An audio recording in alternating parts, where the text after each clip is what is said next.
Okay, for our exercise, you're going to be using Sketchfab, and you might even use this for your final, because Sketchfab is a 3D model hosting service. You can also buy 3D models from there, and we can use it really neatly. It has this annotation system.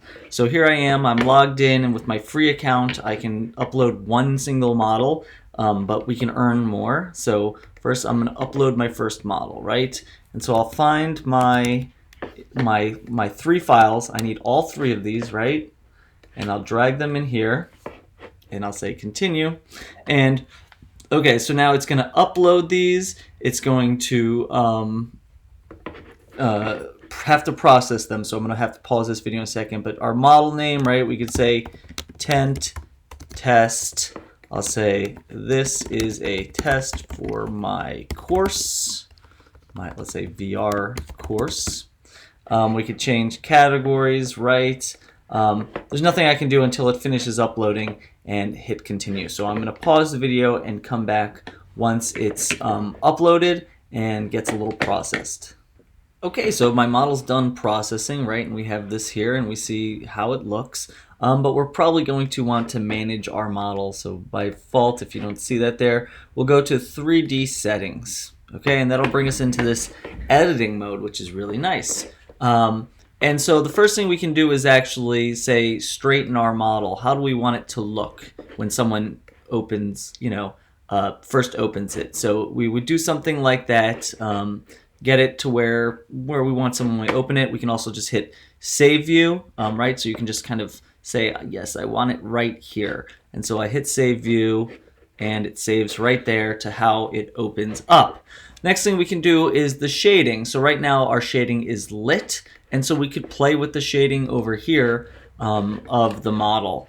I think we're not going to want to muck around with that. I think instead what we're going to want to do is just go ahead and say shadeless, right? So that way it's as if there's no lights on it and it just is what it is. I think that's our safest bet for our purposes. Material, right? You see, you can start playing with stuff here. There's all these things, all complicated. Let's not worry about those though. We don't want to really worry about this as well. But you see, this is actually also a 3D model editor. It's not just a displayer. So this is what really interests us as storytellers. So our model, we might want to point out salient things or start making a little story, right? So we can put these annotations in order.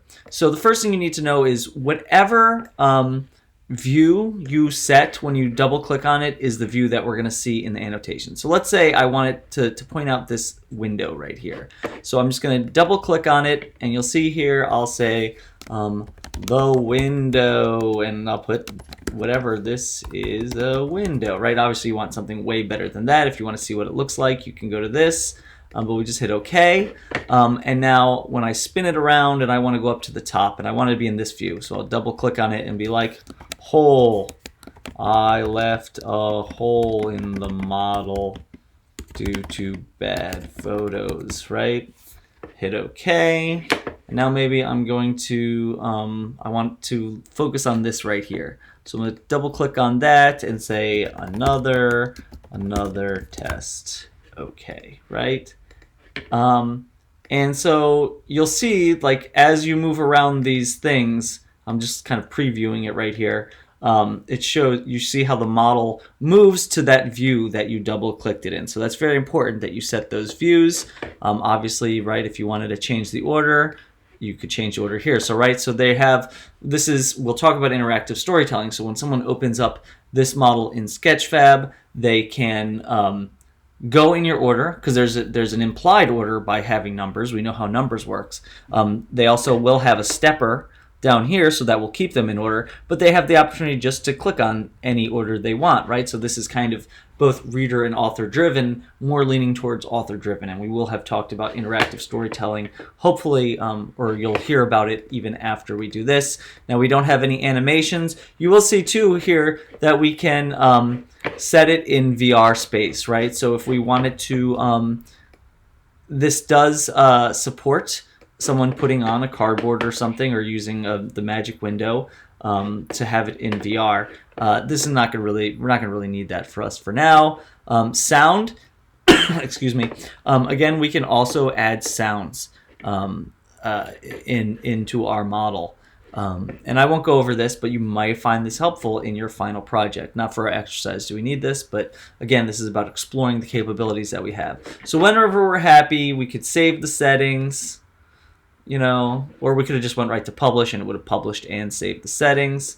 But if I go to publish, my model's been published. So now I have a link I could go to, right? So I got it. Let's go see my model, right? And this is what someone would see if they went online, right? So here it is. It's got to render the texture, right? And now a person can explore it in any order, or they could just go ahead and do it this way, right? And so that is using Sketchfab.